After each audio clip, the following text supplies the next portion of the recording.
graph here. Minutes of 23rd meeting. Second. So approved. Closed session. Would you like to read that, Cheryl? The agenda item. Agenda item. I was just wondering if we can do the life-saving awards first. Is there agendized prior to that? Yes. Thank you. Yeah, it is. Go. All right, let's do that. Sorry to interrupt, Mr. Chair. It's quite all right. Thank you. So thank you for the opportunity to be here to issue and present some life-saving awards for our team today. First, I just want to give you guys an update on our awards process. As you know, for the last 6 years or so, we've had an annual awards banquet typically held in March. And we've always issued our life-saving awards that happened for the previous 12 months at that banquet. And so as we are talking with our staff about our awards and how we issue those, they've asked for the awards to be more of a peer-led awards banquet. And so we've appointed an awards committee. And so one of the things with the life-saving awards that they've asked for is that we present the awards on more of a timely basis, so kind of as they occur. So we have one award that is still from 2021 that we were going to issue at an awards banquet, but that is still upcoming. So we're going to issue an award from 2021, and then we have one from just April 30th. So I will jump in here. Well, first, let me just say that we've got outstanding police officers in our department, and one of the best things about being a police officer, in my opinion, is the ability to come to work every day and respond to calls for service where people are having maybe their worst day. It's, we're usually not responding to people when they're having a great day. And so we have people with a servant's heart who really want to help people on their worst day. And I think these life-saving awards that we're going to issue today are representative of that fact. So I appreciate the opportunity to be here and recognize these officers. So first, the first recognition I'd like Officer Claire Aschenbrenner and Officer Aaron Carlin to approach the podium.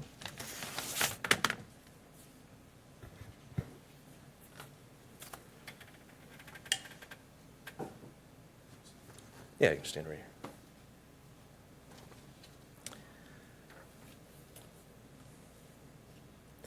On July 15th, 2021, officers were dispatched to the Thomas Street Bridge for a report of a person standing over the bridge like they were going to jump.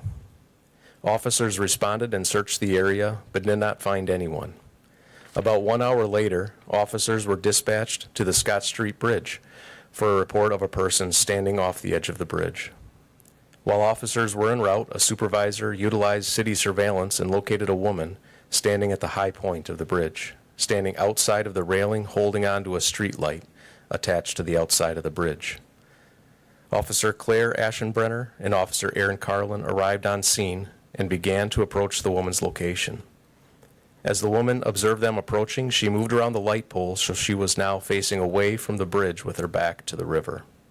The woman appeared panicked and was looking back and forth between the officers. Officer Aschenbrenner began to speak with the woman, who told the officers not to get any closer. Officer Aschenbrenner walked past the woman to bring her attention toward her, which gave Officer Carlin an opportunity to quickly move in and grab hold of the woman's hand. Officer Carlin held on to the woman's hand, while Officer Aschenbrenner moved in and grabbed hold of her body. The woman held tightly to the pole, screaming, "No!"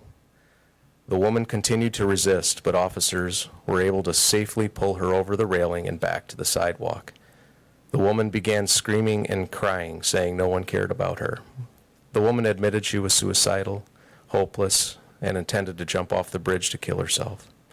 The officer sat and spoke with her, determining she was undergoing a mental health crisis, and transported her to the North Central Healthcare Center for treatment.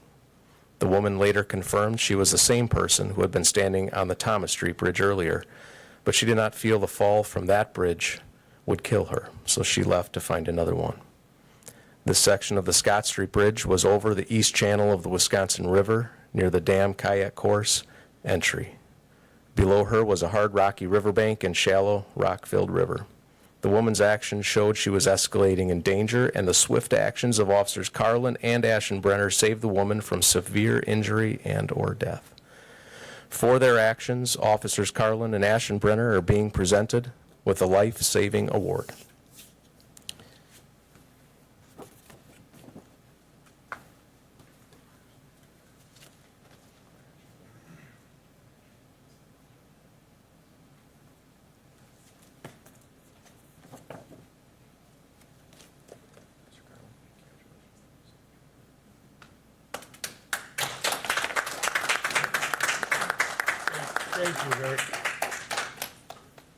Thank you very much. It really makes me proud to be affiliated with the police department.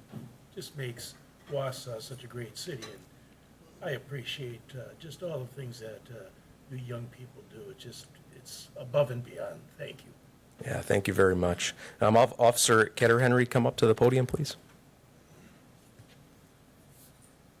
And while he's walking up, I'll say that all three of these officers being recognized today worked last night. So a couple of them worked and ended their shift at 4 a.m. and another at 6 a.m. this morning. So they're here on what, is normal time for us. It's not normal time for them. So the fact that they're here on our time is great. So I appreciate them being here and being really tired, no doubt. So on April 30th, 2022 at approximately 7 p.m., patrol officers were dispatched for a report of a suicidal 15-year-old male.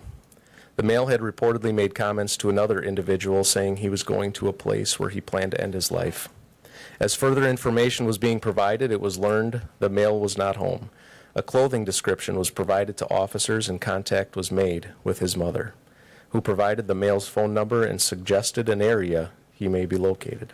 Dispatch stayed on the phone with his mother while continuing to provide any updated information, which was then relayed to officers. Officers Palmini and Pacey responded to the male's residence to contact the mother and gather additional information. It was learned the male had sent a picture of himself by the parking ramp near the library to his mother. Officers Paff, Shear, and Ketter-Henry began responding to the downtown area to check for the male. Lieutenants Olson and Holtz started examining the live feeds from the various video surveillance cameras in the downtown area. They noticed an individual on the top floor of the Jefferson Street ramp who appeared to match the description of the suicidal male. He was walking along the west ledge and appeared to look over the ledge several times. As Lieutenants Olson and Holtz confirmed the individual on the ramp was the male they were seeking, several other officers also began responding to the ramp to assist. Officer Ketter-Henry drove to the top of the ramp and located the male without being noticed by the male. The male was sitting on the ledge in the southwest corner of the ramp with his legs over the side and his back to Officer Ketter-Henry. Officer Ketter-Henry was able to walk up behind the male and physically pull him off the ledge and away from the edge of the ramp. Officers Paff and Shear arrived at the time to assist in securing the male. It appeared to the officers that the male was attempting to pull away from them as they did this in what appeared to be an attempt to jump. Officers Olson, Aschenbrenner, and Kate also responded to the area to assist as needed in locating the male and blocking traffic around the southwest corner of the ramp. When asked what he was doing, the male told Officer Paff he came to the ramp that day to die. He indicated he had been suicidal in the past. Officer Ketter-Henry and Officer Shear then transported the male to the North Central Healthcare for an evaluation and to be connected to mental health resources. Thanks to the combined efforts of the shift, Officer Ketter-Henry was able to get into position to help bring this young man to safety. His quick thinking and follow-through were instrumental in preventing a tragedy that day. It is for these actions that Officer Ketter-Henry is being presented the Life-Saving Award.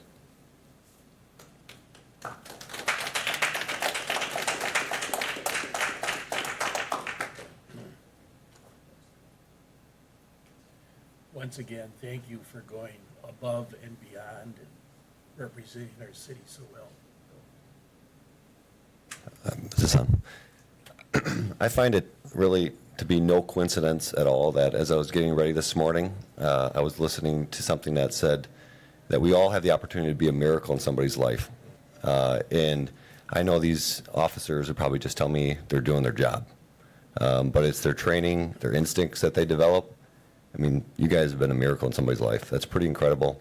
Thank you for all you do. Really appreciate your service. And it's an honor to be part of the police department in any fashion. So thank you. I just acknowledge the fact that, we have a number of different shift groups, and they work together all year long. And they work with each other so closely that you can see the amount of teamwork that exists with these officers and their teams. And, in Officer Ketter Henry's case, and Officer Ashenbrenner and Officer Carlin, they can't do it by themselves. They need a team around them, but they do have the hearts for service. They want to be a miracle in people's lives. There's no doubt about that, and they do that every day. But today we're recognizing them for their life-saving work. So thank you for the opportunity to be here and issue these life-saving awards to these great officers. Thank you.